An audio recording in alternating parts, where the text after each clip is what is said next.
his tormentor is in him. And when your tormentor is within, where are you going to go?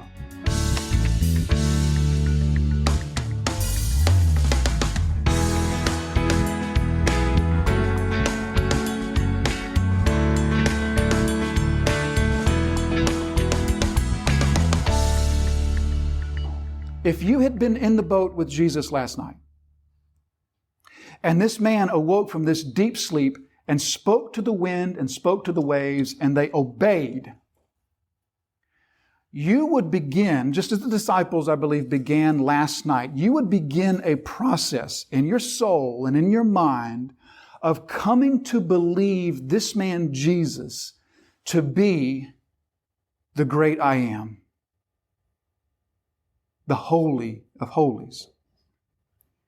And coming to this understanding, having it dawn upon you who this man really is, that He is the Holy of Holies. What would you most expect from this man? You would expect him to be more ritually clean than anyone you knew. And within hours of beginning to show them that He is the Holy of Holies, He takes them into the greatest episode of uncleanness in all their lives. He is revealing something to them of the character of the Messiah and of the Father who sent the Messiah as He goes to the most unclean place He could possibly go. And when Jesus had stepped out of the boat, immediately there met Him out of the tombs. So Mark is careful there to make us see that not only is He living among the tombs, He comes to Jesus from the tombs. He is a dead man living among the dead. He is spiritually dead. He's metaphorically dead. For all intents and purposes, He's physically dead. Yes, He's breathing and still moving, but His life is death. That's what His life is comprised of. And out of the tombs, this man with an unclean spirit comes to Jesus. Verse 3, He lived among the tombs. Now that word translated lived, oftentimes we talk about how one Greek word will need 4 or sometimes 5 English words to translate it. You know how that's commonplace as we study the Scriptures. This is the reverse. That word lived is actually translating three Greek words, if I can speak, 3 Greek words that basically say this, that He had a dwelling, but also the prefix kata is added, which means down. So what Mark is literally saying is that He had a dwelling down in the tomb.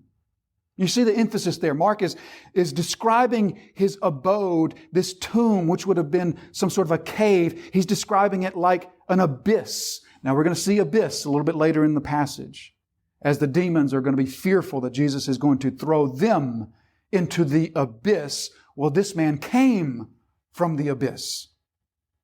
He is the one being tormented in the abyss, and He comes out from down among the tombs. He comes out to Jesus because He lived among the tombs, and no one could bind Him anymore, not even with a chain. Listen and open your heart, if you will, to the plight of this man. Because what I feel strongly about in these next few verses, I feel that this, as we talk about superlatives, this in all of Scripture is the Bible's premier description of human misery, of human wretchedness, of human agony.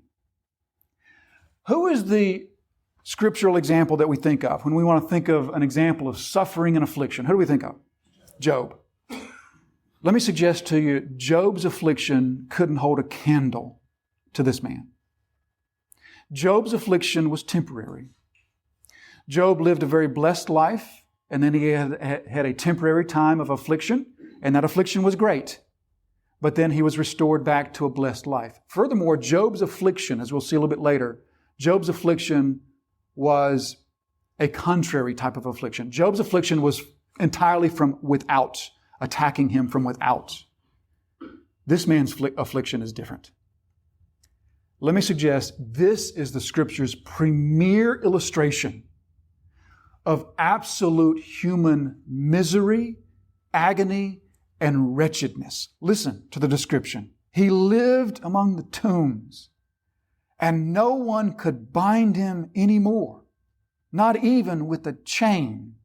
For he had often been bound with shackles and chains, but he wrenched the chains apart, and he broke the shackles in pieces. So what Mark just gave us there is a little bit of history of the man.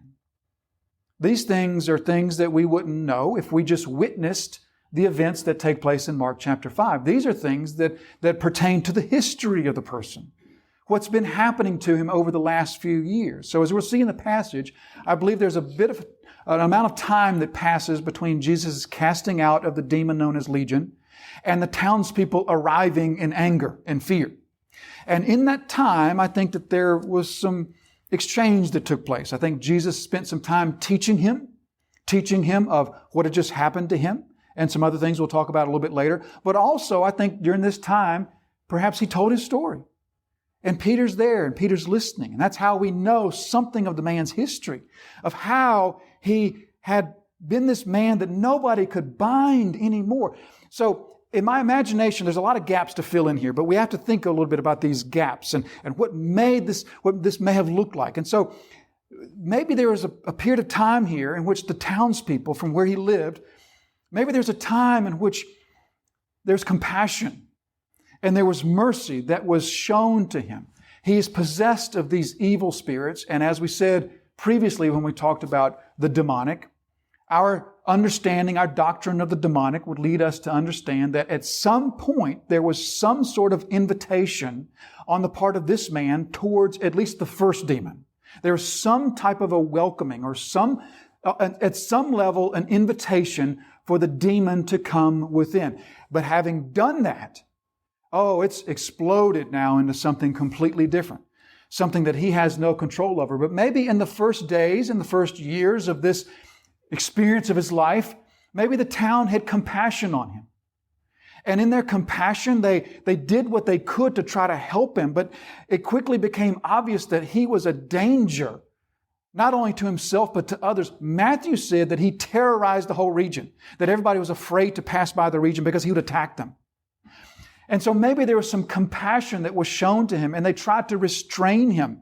Maybe at first with ropes, and then he breaks the ropes, but then they resort to chains, and then he's breaking the chains. How did the chains get put on him? Did he cooperate? Was this something like, how we sort of see from the old movies of Dracula or werewolf or whatever, that there's sort of this period of sanity, but then the monster knows that a change is coming and he asks people to bind him up? Maybe it was something like that. Maybe he knew that there was this monster living within him. And he knew that this monster would get out of control and he would ask people to bind him. But then he would break free. Or maybe it was completely involuntary. Maybe the townspeople would come up behind him with a club and club him over the head and knock him unconscious and bind him with the shackles and the chains, hand and foot. And then he would awake and scream and wrench and break the chains free. Maybe that's what was happening. We don't know. But what we do know is that this is a picture of absolute torment, of misery, of wretchedness. He had often been bound with shackles and chains, not just a couple times. This was habitually bound with chains and shackles, but he wrenched the chains apart.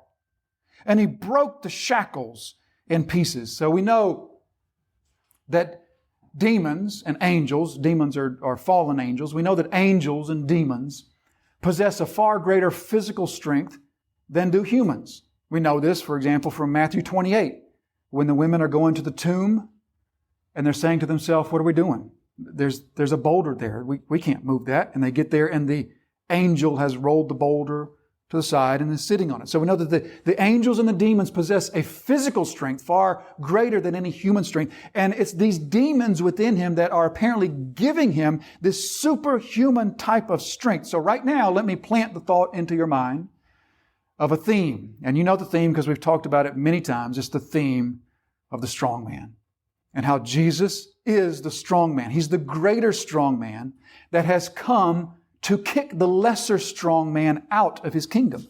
Back from chapter 3, he tells this story. No one can enter a strong man's house and plunder his goods unless he first binds the strong man.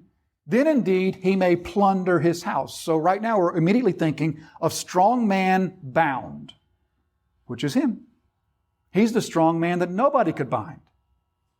Yet the greater strong man is here, and the greater strong man is going to bind the lesser strong man, and then the greater strong man will plunder his house, meaning he will harvest a soul from the house of these demons.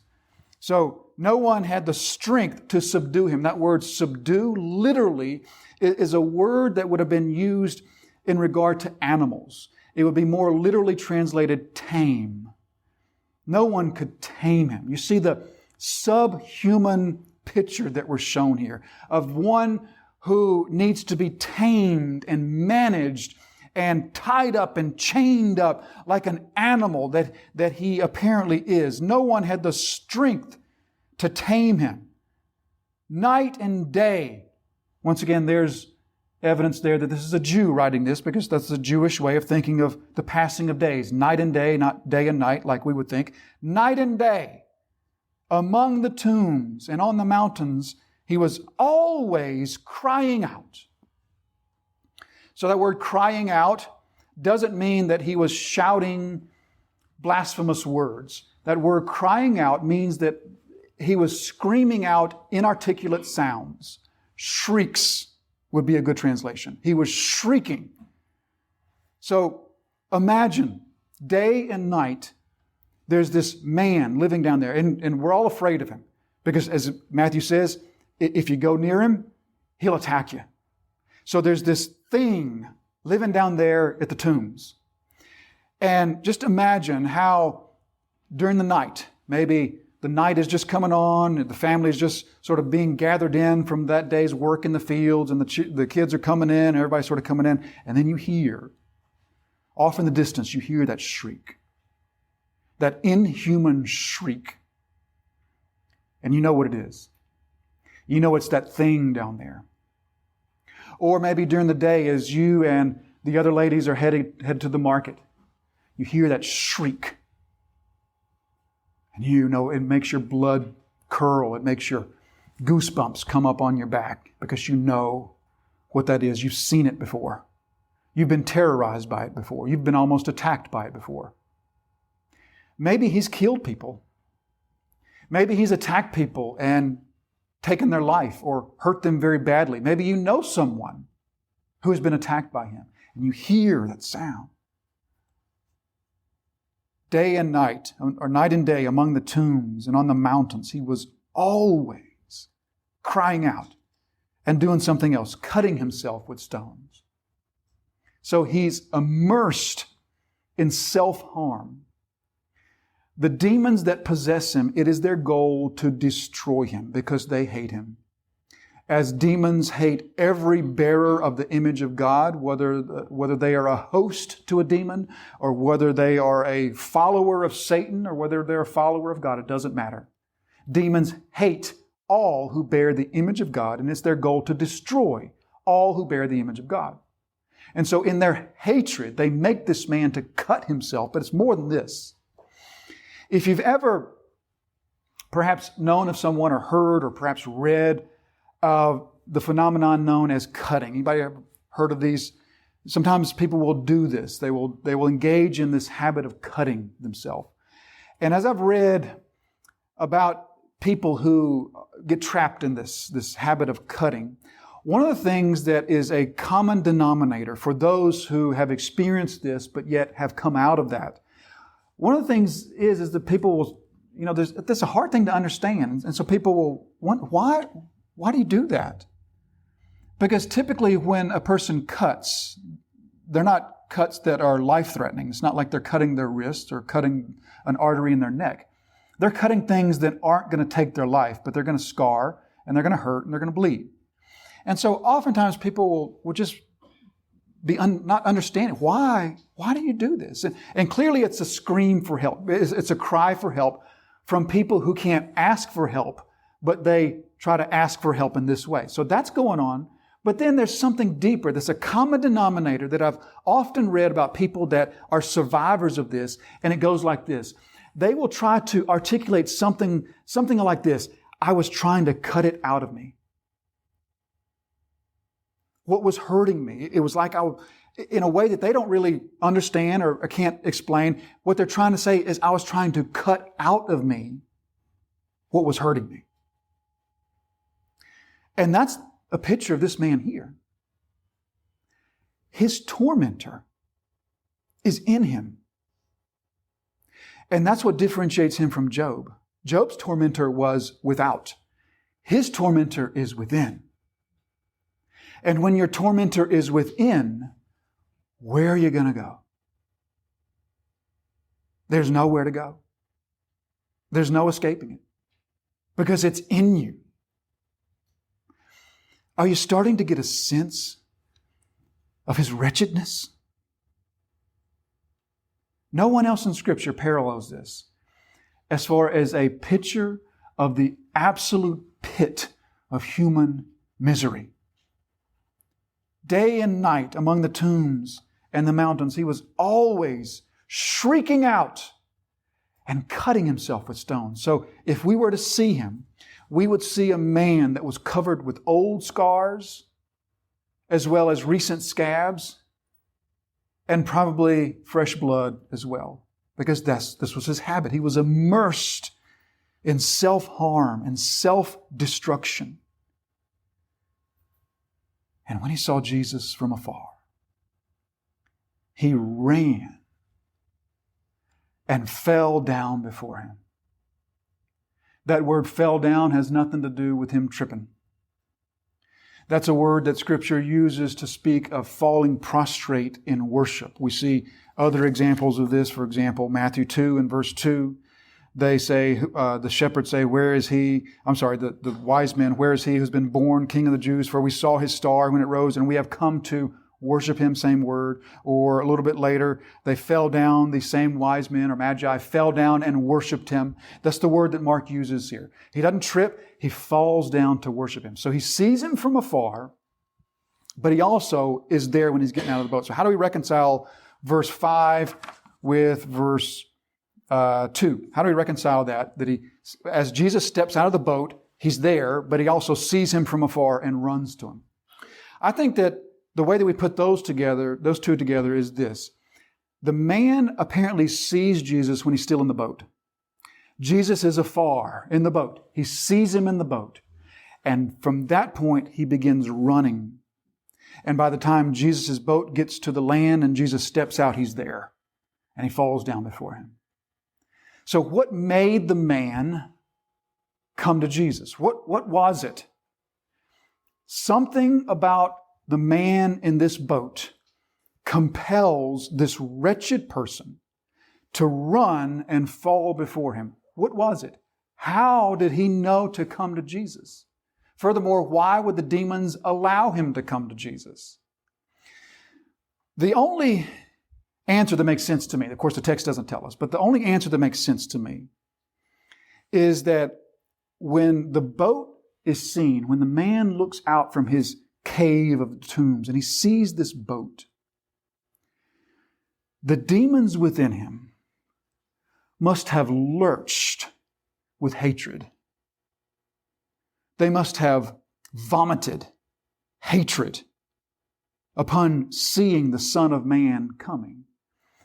And perhaps something inside this man, maybe he had still just enough for wherewithal to put together enough thoughts to say, if somebody in that boat is so hated and so feared by these things within me, then maybe they can help me.